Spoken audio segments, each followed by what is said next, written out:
नमस्कार, स्वागत है आपका पॉलिटिकल पंचायत में। मैं प्रदीप डबास आपके साथ। मुख्यमंत्री मनोहर लाल ने आज हरियाणा की एक महत्वाकांक्षी योजना का शुभारंभ किया, जिसके तहत 2024 तक प्रदेश को बेरोजगार मुक्त हरियाणा और रोजगार युक्त हरियाणा बनाने का लक्ष्य रखा गया है। दरअसल मुख्यमंत्री ने आज पंचकुला में हर हित रिटेल विस्तार योजना का शुभारंभ किया। इस योजना के तहत हरियाणा में 2000 रिटेल स्टोर खोले जाएंगे, जिसमें 21 से 35 साल के युवा और महिलाएं अपना रिटेल आउटलेट खोल सकेंगे। साथ ही इस योजना के तहत भूतपूर्व सैनिकों को प्राथमिकता दी जाएगी। सीएम ने कहा कि सरकारी नौकरी सभी को नहीं मिल सकती। हर साल 2 लाख से ज्यादा युवा नौकरी के लिए सक्षम होते हैं, लेकिन सरकारी नौकरी 15 से 20 हजार लोगों को ही मिल सकती है।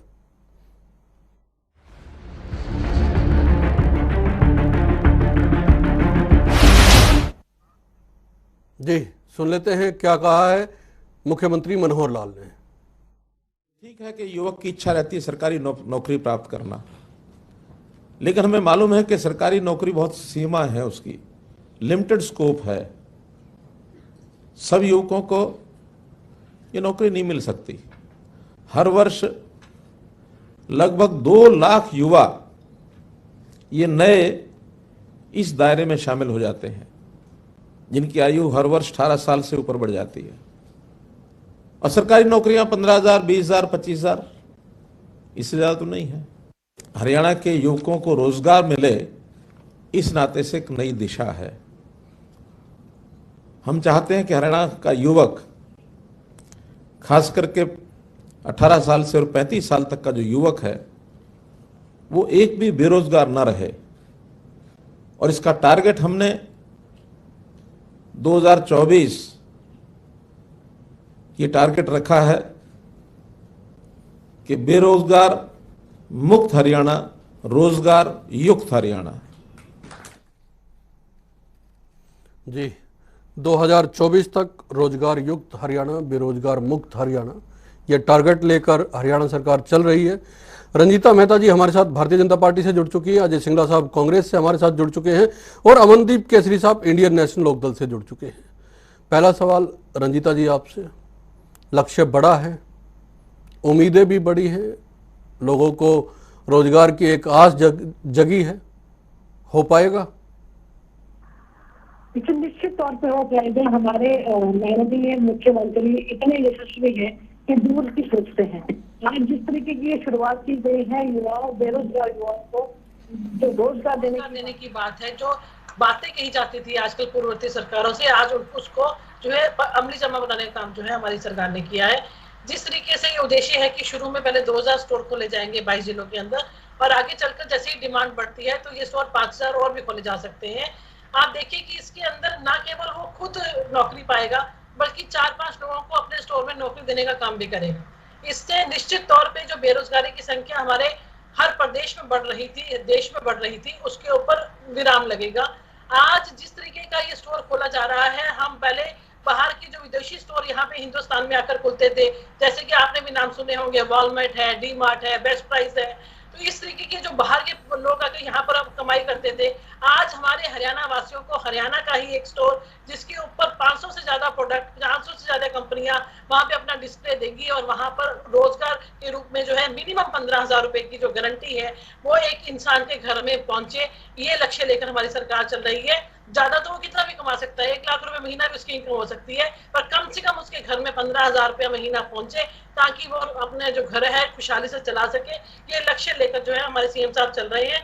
आज ये ऐसा इंस्टीट्यूट खुल रहा है जो ना केवल आपकी मॉनिटरिंग करेगा कि आपका कितना सामान बिका, कितना सामान आया, आपको हर महीने की कितनी सप्लाई चाहिए, कितनी आपको, लक्ष्य बहुत बड़ा है रंजीता जी। सीएमआई का आंकड़ा कहता है कि हरियाणा में 28.1% बेरोजगारी है।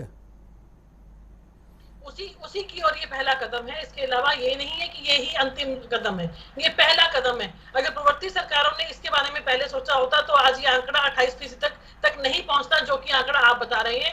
निश्चित तौर पे जो ये शुरुआत की गई है इसीलिए की गई है कि जो ये रोजगार है, आज हर इंसान को जो खाद्य पदार्थ है, आटा, दाल, चावल है, हमारे होम केयर प्रोडक्ट्स हैं, हमारे टूथपेस्ट है, ये हर इंसान को जरूरत है और हर इंसान खरीदता है। और अगर एक सस्ती चीज हमारे ही अपने हरियाणा के स्टोर में हमें मिलती है तो निश्चित तौर पे ना केवल हम लोगों के लिए सहूलियत है कि हमें सस्ता सामान मिलेगा, बल्कि जिसकी वो दुकान है, जिसका वो रोजगार है, उसके घर में भी रोजगार पहुंचेगा और वहां पर भी 4-5 लड़के जो उसके साथ काम करने के लिए लड़कियां लगेंगी, उनको भी वहां पे तनख्वाह मिलेगी। सबसे बड़ी जी बात है। सिंगला साहब, आज अजय हम सिंगला बाहर जी, विदेशी बड़ा टारगेट जो है उनको पैसा 2024 तक हरियाणा के तमाम लोगों को रोजगार उपलब्ध करवा देना, जिनको रोजगार की दरकार है, क्योंकि सरकारी नौकरियां तो खुद मुख्यमंत्री जी ने कहा कि 20 से 25 हजार सालाना लग सकती है। 2 लाख लोग जो है योग्य होते हैं हर साल नौकरी के लिए। टारगेट बड़ा है। आप बेरोजगारी को लेकर कांग्रेस की ओर से कई बार सवाल उठाए गए थे, आज बीजेपी की ओर से उसका एक जवाब दिया गया इस तरह के स्टोर खोलकर। सरकारें फेल हो जाती है ना हर तरफ से, तो वो जनता का असली मुद्दों से ध्यान भटकाने के लिए हर रोज नए नए कारनामे करते हैं। ये कारनामा सरकार है, मदारी सरकार, डमरू सरकार, ये कुछ भी कह सकते हैं। शब्द है ना, बोल नहीं है, कुछ भी बोला जा सकता है। आदरणीय प्रधानमंत्री जी ने भी कहा था, शमशेर जी, 2 करोड़ रोजगार प्रति वर्ष, 15 लाख रुपए हर खाते में, जुमला। आदरणीय मुख्यमंत्री जी ऐसा कर सकते हैं, मैं मानता हूं।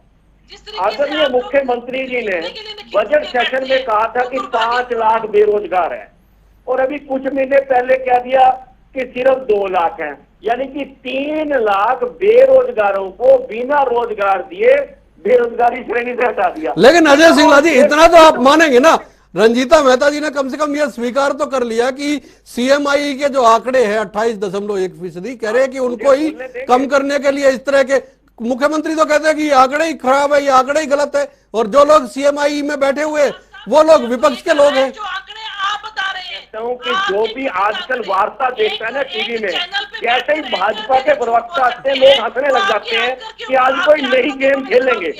ये ना इवेंट मैनेजमेंट वाले लोग हैं। कल एक घोषणा कर दी कि हम 2025 तक कोई शिक्षा नीति लेके आएंगे, लेकिन आ रही है रंजीता जी, आ रही है।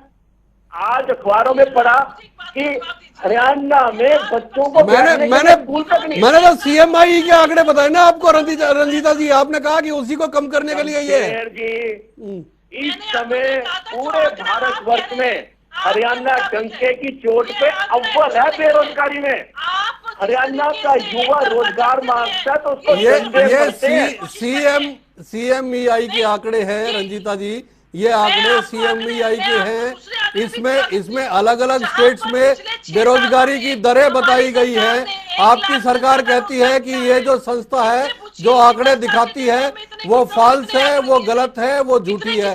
आप कर दीजिए खंडन। मुझे आप इस बात का जवाब दीजिए और इनसे पूछिए कि इनकी 10 साल की सरकार में इन्होंने कितनी नौकरियां दी थी। 6 साल में हमने 1 लाख से ज्यादा दी है। मैं ये आपको आंकड़ा दे रही हूँ। इनसे पूछिए कि 10 सालों में इन्होंने कितनी नौकरियां दी थी। दीजिए जवाब। अभी शमशेर जी, अभी एक इनके एक मिनिस्टर ने कहा है सूबे के कि हिंदुस्तान में महंगाई इसलिए है क्योंकि 1947 में नेहरू जी ने भाषण दिया था, यानी कि हरियाणा में बेरोजगारी इसलिए है। आप इस बात का जवाब भी दे दीजिए। रंजीता जी ने कहा है कि आपने कितनी नौकरियां दी 10 साल के कार्यकाल के दौरान। दूसरा टेन्योर इनका भी चल रहा है, जवाब इनसे भी लेंगे। जानता है पूरा हमने जो किया। आप बता दीजिए वर्तमान सरकार में अगर आपके पास आंकड़े हैं। आप कहते हैं ना, आपके मुख्यमंत्री जी ने कहा हमारे अब सुनने के मैं नहीं बोलूंगा, आप बोलिए। आपके मुख्यमंत्री जी ने कहा 15-20 हजार रोजगार दे पाते। आप बता दीजिए क्या 15 से 20 हजार रोजगार दिए गए? अरे करोड़ों लोग बेरोजगार हो गए। उनके पास रोजगार के नाम पर क्या मिल रहा है? नशा, चिट्टे का नशा, नशे का बढ़ता जा रहा है। आपकी सरकार पूरी तरह से बेरोजगारी, भ्रष्टाचारी, महंगाई, शिक्षा, स्वास्थ्य, इसके ऊपर बिल्कुल पूरी तरह से बेनकाब हो चुकी है। हरियाणा की जनता भाजपा के प्रवक्ताओं को, भाजपा के नेताओं को, भाजपा के मंत्रियों को सड़क पे नहीं उतरने दे रही। अमनदीप जी को जोड़ देते हैं डिबेट में। अमनदीप जी, सरकार का दावा है 2024 तक प्रदेश में बेरोजगारी खत्म कर दी जाएगी, बेरोजगार मुक्त, रोजगार युक्त हरियाणा 2024 तक। बहुत ज्वलंत मुद्दा है जो आज जनता टीवी ने आपके माध्यम से आपने उठाया है। और देखिए, जैसा कि आपने कहा कि पहली बार सरकार ने कबूला है कि सीएमआई का आंकड़ा कि हाँ प्रदेश में बेरोजगारी है, आज इनकी 7 साल बाद आंख खुली है। जो इनके सहयोगी हैं सरकार के अंदर, उप मुख्यमंत्री, वो इसी सीएमआई के आंकड़े को दिखा करके सत्ता के अंदर आए और इसी आंकड़े के बिहाफ पे उन्होंने कहा कि हम 75% रोजगार देंगे, आरक्षण देंगे निजी कंपनियों के अंदर हरियाणा के अंदर। और मुख्यमंत्री जी तो अभी तक तो इसको स्वीकार नहीं रहे थे। 7 साल बाद तो उन्होंने स्वीकारा है। केवल 30 महीने रह गए हैं 2024 को जो उनका लक्ष्य है, केवल लक्ष्य रख दिया है, रोड मैप कहीं पर भी नहीं है कि किस तरह से इस लक्ष्य को पूरा किया जाएगा। और अभी मुख्यमंत्री जी 18 से 35 साल तक की आयु गैप को ही बेरोजगार बता रहे थे। आपने बताया ना जो सीएमआई का आंकड़ा मोटा मोटा से 30% लोग हरियाणा के अंदर बेरोजगार हैं। और जब ये बेरोजगार लोग युवा कहीं किसान आंदोलन में, क्योंकि वो बाहर आते हैं तो हरियाणा की सरकार उनको गुंडा बताती है, हरियाणा की सरकार कहती है कि आतंकवादी हैं, तालिबानी हैं, उनके जख्मों पे और नमक छिड़कने का काम करती है। क्या सरकार ने कभी तय तक जानने की कोशिश की कि क्यों युवा इतना बाहर आ रहा है? वो ये आक्रोश वही बेरोजगारी का है। और इसी बेरोजगारी को देखते हुए हमने ऐलान किया है कि इंडियन नेशनल लोकदल की सरकार 21,000 रुपए भत्ता प्रति माह बेरोजगार को देगी। हमारे शीर्ष नेता इस प्रदेश के लोगों को रोजगार देने के जुर्म में ही जेल में गए थे। इंडियन नेशनल लोकदल की सरकार में हरियाणा में प्रति व्यक्ति आय सबसे ज्यादा थी, और वो इसलिए ज्यादा थी क्योंकि लोगों के पास रोजगार था। आपने कहा, और ये बात सभी स्वीकार करते हैं, कि हर किसी को रोजगार नहीं मिलता। मेरी बड़ी बहन रंजीता मेहता कि हमने 1 लाख रोजगार दिए। अरे पीएचडी पास को उन्होंने चपरासी लाया, क्या ये रोजगार होगा? प्रदीप जी, मैं आपसे पूछना चाहूंगा, पीएचडी पास को चपरासी लगाते हैं, क्या ये रोजगार होता है? रोजगार तो जिस बच्चे की, जिस योग्यवान व्यक्ति की उसके योग्यता के अनुसार उसको नौकरी मिले, रोजगार। लेकिन एक सवाल तो रंजीता जी आपसे रहेगा। देखिए रंजीता जी, आप सीएमआई के आंकड़ों को आप स्वीकार ना करें, अलग बात है। आप ये कहते हैं कि ये वो आंकड़े संस्था देती है जिसमें विपक्ष के लोग बैठे हुए जो भाजपा शासित प्रदेशों के खिलाफ इस तरह के आंकड़े जारी करते रहते हैं। और मुख्यमंत्री साहब का कहना है कि हरियाणा में 6% से ऊपर बेरोजगारी नहीं है। लेकिन यही संस्था जब भाजपा शासित अन्य प्रदेशों के आंकड़े जारी करते हैं, जब उन प्रदेशों से इस तरह की आवाज नहीं आती है। आसाम में 1.9% बेरोजगारी सीएमआई ने दिखाई है। इसके अलावा गुजरात में 1.8%, हिमाचल में 15% दिखाई है। हरियाणा में अगर 28.1% दिखा रहे हैं तो ये आंकड़े झूठे हो गए। अगर असम में, गुजरात में ये आंकड़े दिखाई देते हैं, या मध्य प्रदेश में 2.2% आंकड़े इन्होंने बताए हैं, तब वो आंकड़े सच्चे होते। खुद आपके नेता अलग अलग रैलीज में जब जो गैर भाजपा शासित प्रदेश है वहां पे जाके बोलते हैं तो तब यही आंकड़े दिखाई जाते हैं, बताए जाते हैं, और उसके बाद हरियाणा में ये आंकड़े झूठे हो जाते हैं। ये कैसे? प्रदीप जी जरा सारे आंकड़े बता रहे हैं, तो राजस्थान और पंजाब का आंकड़ा भी बता दीजिए। मुख्यमंत्री जी भी जहां पर कांग्रेस शासित सरकारें हैं, जरा उनके आंकड़े भी बताइए ना। नहीं, उनके ही बता देते हैं ना।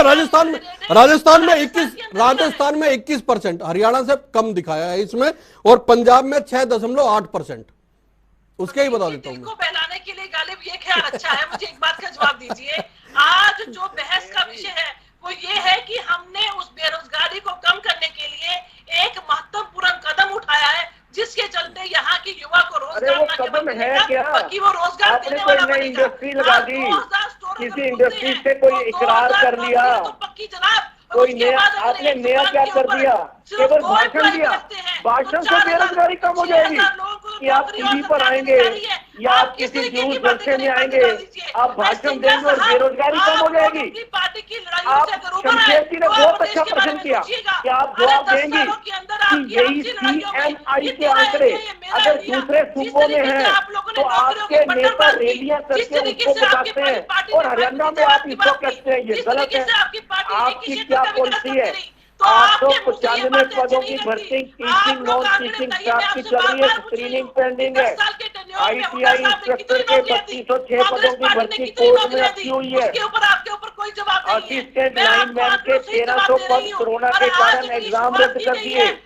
फूड एंड सप्लाई के 48 पद हैं अभी पेंडिंग पड़े हैं। स्टाफ नर्स की भर्ती अटकी पड़ी है।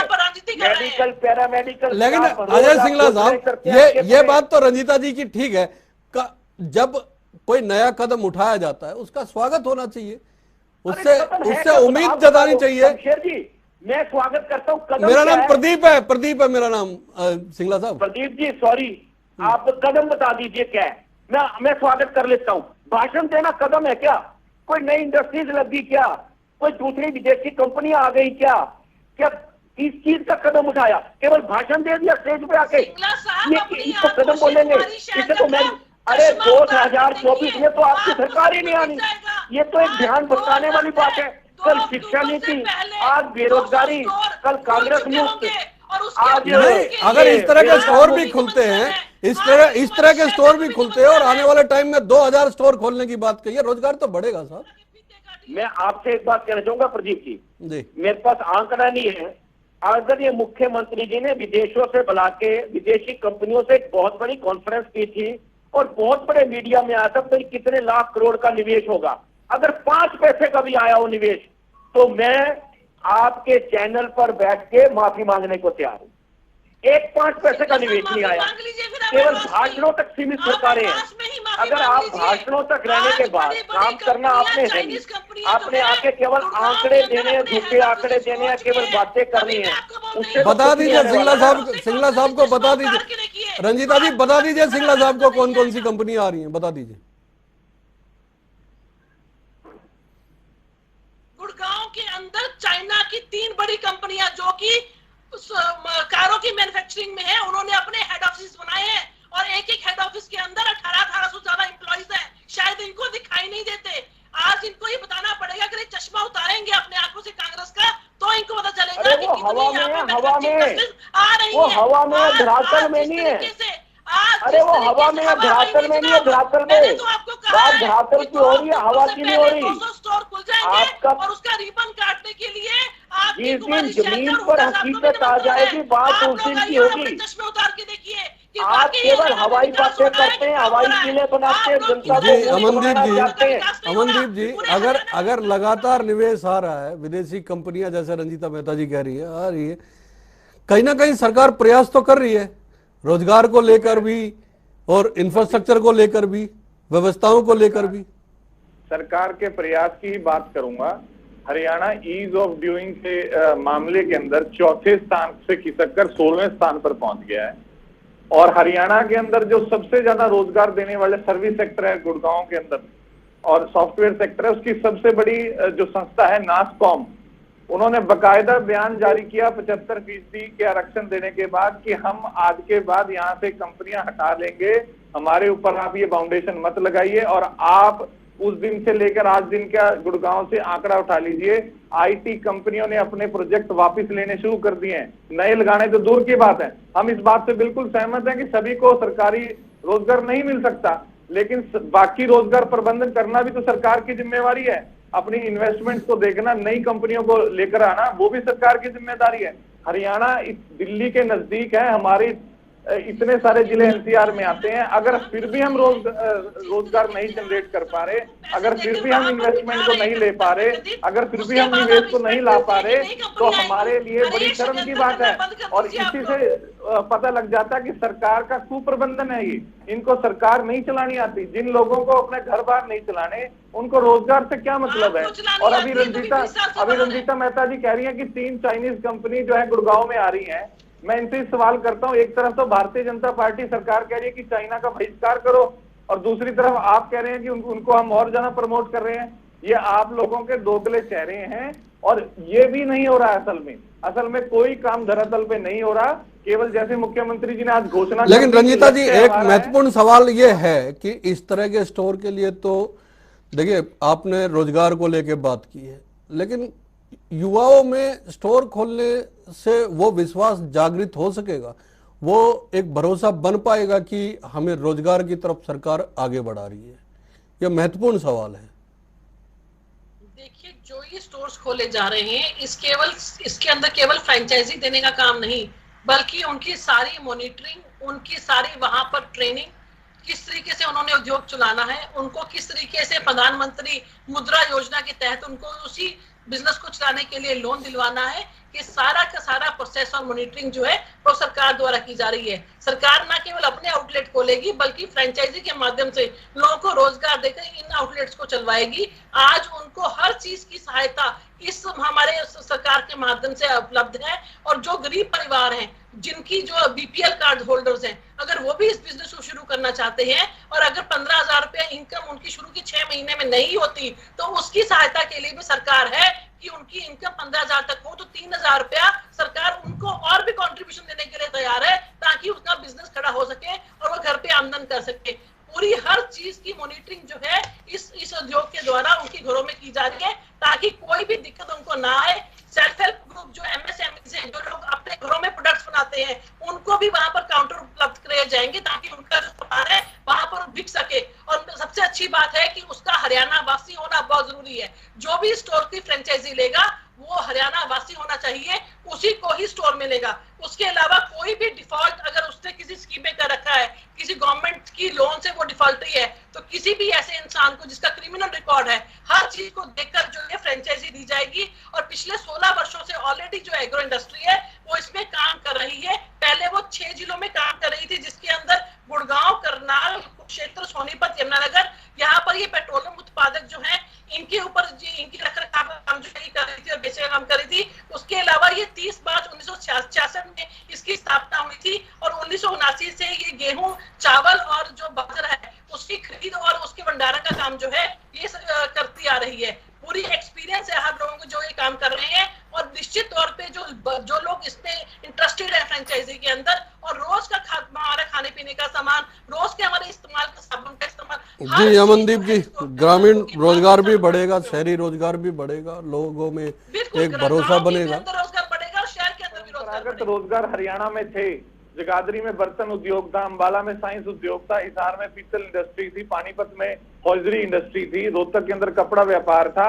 आप वहां पर जाकर आज ग्राउंड स्थिति देख लीजिए, जो अनऑर्गेनाइज सेक्टर था सब की सब ध्वस्त हो चुके हैं। जो लोगों को सबसे ज्यादा रोजगार हरियाणा में प्रदान कर रहा था, उनकी आज क्या हालत है, क्या दयनीय हालत है। हर शहर के अंदर रोजगार। सिंगला साहब दोबारा, सिंगला साहब जुड़ गए दोबारा। सिंगला साहब, ग्रामीण और शहरी दोनों रोजगार बढ़ेंगे, सरकार इस तरफ कदम बढ़ा रही है। प्रदीप जी, फिर प्रश्न वहीं उठता है। मैं तो सहमत हूँ, बहुत अच्छी बात है, मेरा हरियाणा विकास करे, बुलंदियों पे जाए, लेकिन भाषणों से तो नहीं होता। मैं तो कहता हूँ कि आप अगर कुछ देना चाहते हैं, कुछ सामने कोई नक्शा तो लेके आइए। आपके पास नक्शे के नाम पे केवल क्या है? केवल भाषण प्रतियोगिता। भाषण प्रतियोगिता से तो हरियाणा आगे नहीं बढ़ेगा। अभी मेरे एक भाई साहब ने कहा चलो हमारी विचारधारा अलग चाहिए, बात बिल्कुल सही है। अंबाला का साइंस उद्योग खत्म, जगाधरी का बर्तन उद्योग खत्म, पानीपत का टेक्सटाइल उद्योग खत्म, इंडस्ट्री में बहुत भारी नीचे रुकावट आई है। तो हम लोग दुकानदार लोग हैं, उनकी दुकानदारी खत्म। और आप कहते हैं कि आप रोजगार देंगे, किस चीज का रोजगार देंगे? पकौड़े तलने का रोजगार देंगे, ये प्रधानमंत्री जी कहते हैं। अगर आप पकौड़े देने को या ऑटो चलाने को या ऑटो खरीदने को रोजगार कहते हैं, तो भगवान सारे हरियाणा, भगवान सारे हिंदुस्तान, आप हिंदुस्तान के स्तर पर ले जाना कहाँ चाहते हैं? मैं कहता हूँ हिंदुस्तान मूर्ख क्यों बन रहा है? केवल आपके भाषणों के कारण। एक बहुत अच्छा भाषण देना प्रधानमंत्री जी भी जानते हैं और उनके अनुयायी भी जानते हैं।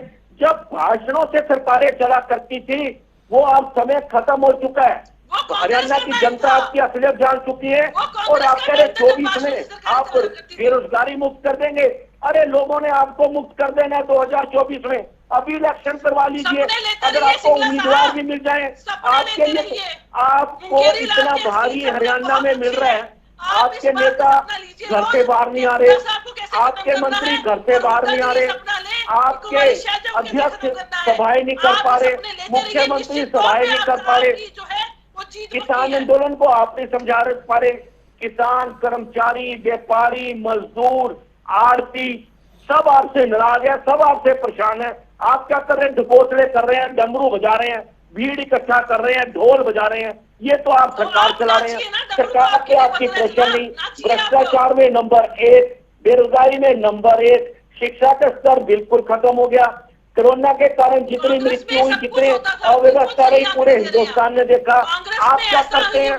केवल मैनेजमेंट करते हैं। लेकिन सिंगला साहब, सरकार का कहना तो है कि 6% से ज्यादा बेरोजगारी है ही नहीं हरियाणा में।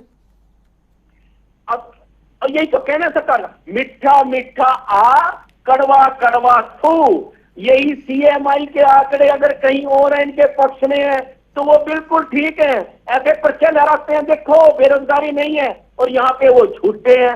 सड़कों पे जो लोग खड़े हैं वो झूठे हैं, जो किसान खड़े हैं वो झूठे हैं, लेकिन ये सच्चे हैं। क्यों? क्योंकि इन्होंने हरियाणा की जनता के साथ धोखा किया, विश्वासघात किया, और ये जनतंत्र के अंदर विश्वासघात लंबा नहीं चलता। अरे लोग तो तैयार बैठे हैं और वो गिन रहे हैं पुराने दिनों को, कांग्रेस के दिनों पे आवाजें मारने लगे हैं कि भगवान बचाए इनसे, इनकी भाषाओं से। बहुत इंतजार में है, आने दीजिए टाइम। प्रदीप जी, आप भी होंगे, हम भी होंगे, अगर इनके कैंडिडेट की जुमान देना चाहते हो। प्रदीप जी, इनके लिए मुंगेरी लाल के हसीन सपने बहुत अच्छे हैं। ये तो रोज रात को शैलजा जी हुड्डा जी को मार के सोती है, और हुड्डा जी रोज शैलजा जी को मार के सोते हैं। इनकी घर की लड़ाइयां खत्म हो जाएंगी तो ये प्रदेश के हित के लिए सोचेंगे और इलेक्शन लड़ने के लिए सोचेंगे। इनसे ये पूछिए कि 10 साल की जो इनकी उनको हाथ डालने के लिए लाइन में खड़ी रखती थी आप। कुछ तो अपने शब्दों पर संयम कीजिए। आप एक महिला है, मैं आपकी इज्जत करता हूँ, लेकिन ये आपको शोभा नहीं देता। आपने हमारे नेता के खिलाफ शब्द इस्तेमाल किए, शब्द यही नेता थे, यही हुड्डा साहब थे, जिनके लिए आप घंटों इंतजार करती थी। उनके कमरे के बाहर लाइन में लगी रहती थी, सुबह से शाम तक उनके गुणगान करती थी, और आपकी शब्दों की मर्यादा खत्म हो गई आज। इतनी नीचता किस लिए? अरे आपको कांग्रेस ने क्या नहीं दिया और भाजपा ने क्या दे दिया कि आप अपने शब्दों के ऊपर संयम नहीं रख पाई? एक महिला को इतनी बात कह दी आपने कि वो मर जाए या मार दे। शर्म आनी चाहिए आपको। और मैं प्रदीप जी कहूंगा, रंजीता जी को जब भी आप चैनल पर लेकर आए, इनसे मेरा हाथ जोड़ के निवेदन आप भी कहिए कि अपने मर्यादा में रहे, अपने शब्दों के मर्यादा में रहे। ये कांग्रेस पार्टी है जिन्होंने इनको नाम दिया है।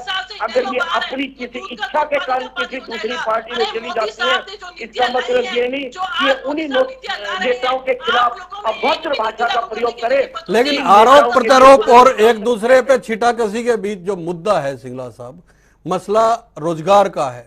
मसला यह है कि 2024 तक सरकार यह कह रही है कि हरियाणा बेरोजगारी मुक्त हो जाएगा, रोजगार युक्त हो जाएगा। मर्यादा होनी चाहिए। आप अमर्यादित शब्द नहीं बोल सकते। आपको टीवी चैनल पर बैठ के शब्दों की मर्यादा तो रखनी चाहिए कम से कम। ठीक है कि आपकी कांग्रेस से नहीं बनी, इन्हीं शैलजा मैडम के सुबह से शाम तक चक्कर लगाती थी आप, मैं भी था वहां पर।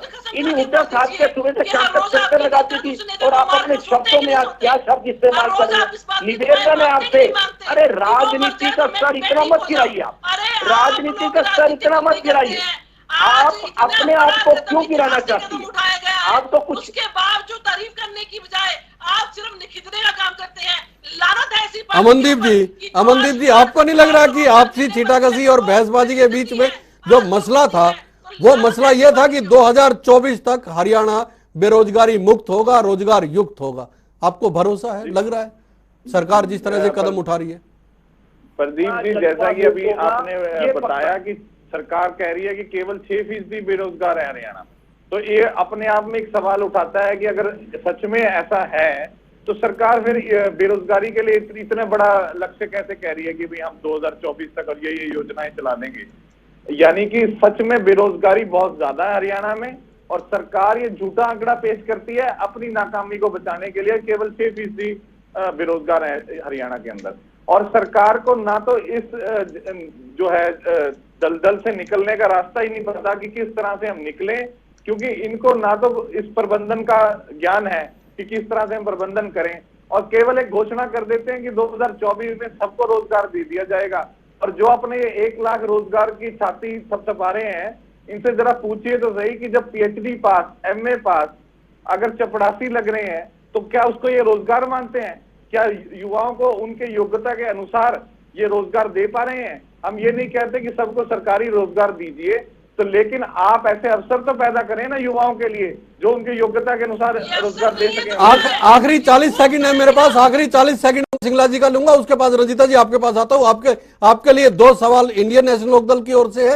एक तो प्रबंधन किस तरह से आप करेंगे, रोड मैप क्या है, बोलिए सिंगला साहब, 20 सेकंड आपके पास। इनका रोड मैप प्रदीप जी है कि हरियाणा का, इस देश का PhD पकोड़े तले, और ये इनका रोजगार है। मैं तो दो कहावतें बोलूंगा, जंगल में मोर नाचा किसने देखा, और जट मरिया तब जाने जब चौधरी हो जाए। 2024 तक इनकी पार्टी का वो हाल हो जाना है, पहले तो सरकार गिर जानी है क्योंकि जजपा ने दौड़ जाना है, उनको भी अपना भविष्य नहीं ठीक नजर आना, और आने वाले टाइम में ना इनको कैंडिडेट मिलने, और जो मिलेंगे उनकी जमानतें नहीं बचनी। ये मैं आपको दावे के साथ कहता हूं। बात रोजगार की है। रंजीता जी। मुंगेरी लाल के सीन सपने लेते लेते ये लोग ऐसे ही मर जाएंगे। बहुत अच्छी बात है, आपस की लड़ाइयां इनकी खत्म नहीं होती। रोड मैप बिल्कुल मुख्यमंत्री जी ने स्पष्ट किया है कि 2 अक्टूबर से पहले 200 आज आपको हो गया जी रंजीता जी कि आपने मरने का ही रट्टा लगा रखा है।